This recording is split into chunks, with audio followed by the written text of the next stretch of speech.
Hello friends, welcome back to our channel. இந்த video பார்த்துட்டு இருக்க எல்லாருக்கும் பெரிய வணக்கம். இந்த வீடியோவில் நம்ம என்ன பார்க்க போகிறோம்னா, எக்கு க்ரோத்துக்கு அண்டு அது ஹெல்த்தாக வளர்கிறதுக்கு, ஸோ கருமுட்டை நல்லா வளர்கிறதுக்கு ஒரு 4 ஃபுட்டு என்னென்னு பார்க்க போகிறோம்.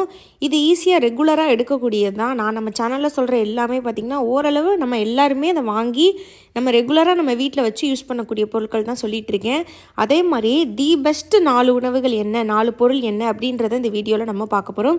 இதை ட்ரீட்மெண்ட் எடுக்கிறவங்க, ஐயுஐ பண்ணுறவங்க, எக்கு குவாலிட்டி சரியாலன்றவங்க, நாள் தள்ளி போய் பீரியட்ஸ் ஆகிடுதுன்றவங்க, நான் இப்போ தான் ப்ரெக்னன்சிக்கு ட்ரை பண்ண ஆரம்பிக்கிறேன், சீக்கிரம் ப்ரெக்னென்ட் ஆக நினைக்கிறேன், பேபி நல்லபடியாக பிறக்கணும், எனக்கு என்னோட ஹெல்த்து குழந்தை நல்லபடியாக 3 மந்த்ஸ்க்கு அப்புறமும் நல்லா வளரணும், கரு நல்ல கருவாக வளரணும் அப்படின்னு ஒரு பயம் இருக்குது அப்படின்றவங்க எல்லாருமே இந்த 4 ஃபுட்டு எடுக்கலாம்.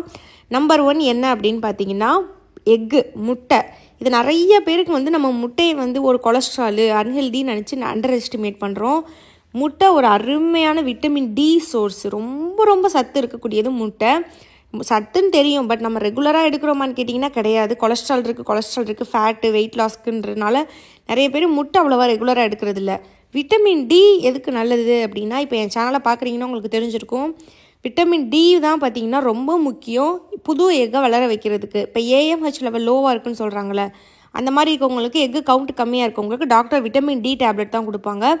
அது காரணம், அந்த விட்டமின் டினால தான் எக்கை நல்லா வளர வைக்க முடியும். புது எக்கு கூட வளர்ந்துடும் நீங்கள் விட்டமின் டி எடுக்கிறதுனால. அது இந்த முட்டையில் இருக்குது. ஸோ டெய்லி ஒரு முட்டை தாராளமாக எடுங்க. நிறைய பேர் பிராய்லர் சிக்கனோட முட்டை, அதாவது இந்த ஒயிட் முட்டை, நாட்டுக்கோழி தான் எடுக்கணுமா, ஒயிட்டு முட்டை எடுக்கக்கூடாதான்னு கேட்குறீங்க. அப்படிலாம் கிடையாது. நார்மல் முட்டையே நீங்கள் எடுக்கலாம், ஒன்றுமே செய்யாது. நம்பர் 2 என்ன அப்படின்னு பார்த்தீங்கன்னா, பச்சைப்பயிறு இல்லைன்னா காராமணி அப்படின்னா வெள்ளை கலரில் தட்டைப்பயிறு மாதிரியே இருக்கும்ல, அதுதான் பார்த்திங்கன்னா காராமணி. அதுக்கப்புறம் பச்சைப்பயிறு, நம்ம பாசிப்பயிறு சாப்பிடுவோம்ல, அந்த பச்சைப்பயிறு. 2ல் ஏதாவது ஒரு பயிறு எல்லாமே நல்லது, லெக்யூம் சொல்லுவோம்ல. ஸோ எல்லா பயிருமே பார்த்திங்கன்னா பிளான்ட் பேஸ்டு ப்ரோட்டீன்னு சொல்லுவாங்க. அதாவது ப்ரோட்டீன் மீட்டில் தான் அதிகமாக மோஸ்ட்லி இருக்கும், நான்வெஜ். பட் வெஜிடேரியனில் இருக்கக்கூடியது இந்த பயிறு வகைகள். ஸோ இந்த பயிறு வகைகள் முடிஞ்ச அளவு ரெகுலராக சேர்த்துக்கோங்க. அதில் ரொம்ப முக்கியமானது எது அப்படின்னு பார்த்தீங்கன்னா, பச்சைப்பயிறு அண்டு காராமணி. இது 2 வாரத்தில் ஒரு 3 நாள் 4 நாளாவது வேக வச்சு சாப்பிடுங்க. நிறைய இடத்துல நான் இதெல்லாம் சொல்லியிருக்கேன், பட் திரும்ப நான் சொல்கிறதுக்கு காரணம், திரும்ப ஞாபகப்படுத்துறதுக்கு தான். நம்ம கொஞ்ச நாள் எடுப்போம், விட்டுருவோம். ஸோ திரும்ப ஞாபகப்படுத்துறது, திரும்ப நீங்கள் அதை எடுக்கணும் கண்டினியூவாக அப்படின்றதுக்காக தான். இந்த பச்சைப்பயிரும் காராமணியும் அவ்வளோ நல்லது எக்கு க்ரோத்துக்கு. ஃபோலிக் நிறையா இருக்குது, ப்ரோட்டீன் நிறையா இருக்குது, உடம்புக்கு தேவையான நிறைய சத்து பார்த்திங்கன்னா இந்த பச்சைப்பயிறு அண்டு காராமணியில் இருக்குது. இது ரெகுலராக நீங்கள் சேர்த்துக்கும் போது உங்களுக்கு ஹெல்த்தியான எக்கு ஷுவராக வளரும்.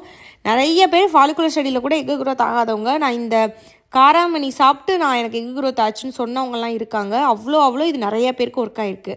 நம்பர் 3 என்ன அப்படின்னு பார்த்தீங்கன்னா, இது நிறைய இடத்துல சொல்லியிருக்கேன், பாதாம்.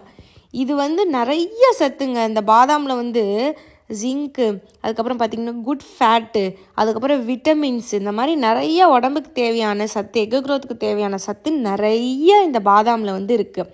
பாதாம் டெய்லி ஒரு 5-6 பாதாம் அது குறைஞ்சது டெய்லி எடுங்க. ப்ரெக்னென்ட் ஆகிற வரைக்கும் எடுங்க, ப்ரெக்னென்சிக்கு அப்புறமே எடுங்க, குழந்தை பிறந்ததுக்கப்புறமே எடுங்க, கண்டினியூவாக எடுங்க. பாதாம் நம்ம ரெகுலராக எடுத்துக்கிறது அவ்வளோ நல்லது. நம்ம ஓவரால் பாடிக்கு, ஹார்ட்டுக்கு, நமக்கு உடம்பை அவ்வளோ நல்லா ஹெல்த்தாக வச்சுக்கும் இந்த பாதாம் நீங்கள் எடுக்கிறதுனால.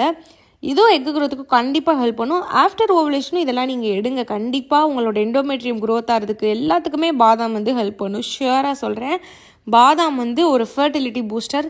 கண்டிப்பாக நீங்கள் பாதாம் எடுத்துக்கோங்க. அதுக்கப்புறம் நம்பர் 4 என்ன அப்படின்னு பார்த்தீங்கன்னா, சியா சீட்ஸ். இந்த சியா சீட்ஸ் பற்றி நான் ரீசெண்டாக நிறையா சொல்லிகிட்டு இருக்கேன்.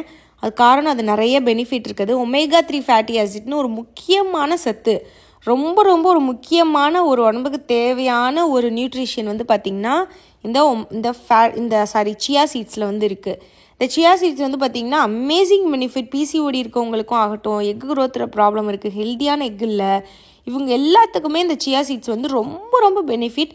ஹஸ்பண்ட்க்கும் இது கொடுங்க. அந்த ஒமேகா 3 ஃபேட்டி ஆசிட்ன்றது உயிரணு வளர்கிறதுக்கும் விந்தணு வளர்கிறதுக்கும் ரொம்ப ஹெல்ப் பண்ணும்.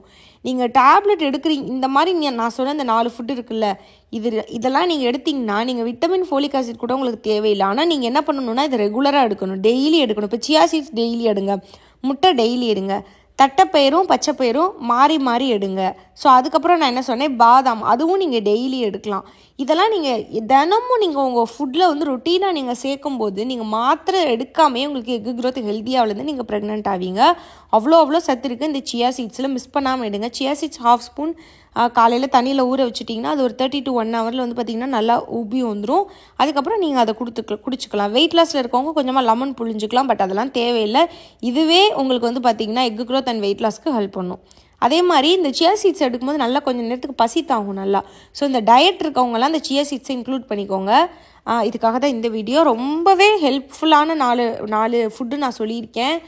இதை கேட்டுட்டு அப்படியே விடாதீங்க. தயவு செஞ்சு ஃபாலோ பண்ணுங்கள். ரொம்ப ரொம்ப ரொம்ப நல்லதுங்க. நீங்கள் ப்ரெக்னென்ட்டாக ட்ரை பண்ணுறீங்க, தள்ளி போகுது அப்படின்னா நான் 4 ஃபுட்டும் கண்டிப்பாக உங்களுக்கு ஹெல்ப் பண்ணும். இது நிறைய பேருக்கு ஒர்க் ஆனது தான் நான் சொல்கிறேன். நான் சும்மா சொல்லலை, நிறைய பேருக்கு ஒர்க் ஆகிருக்கு இந்த 4 ஃபுட்டு. ஸோ கண்டிப்பாக ஃபாலோ பண்ணுங்கள். என்னோட பேர் ஸ்ரீஜா. இந்த வீடியோ பார்த்த எல்லாருக்கும் ரொம்ப நன்றி.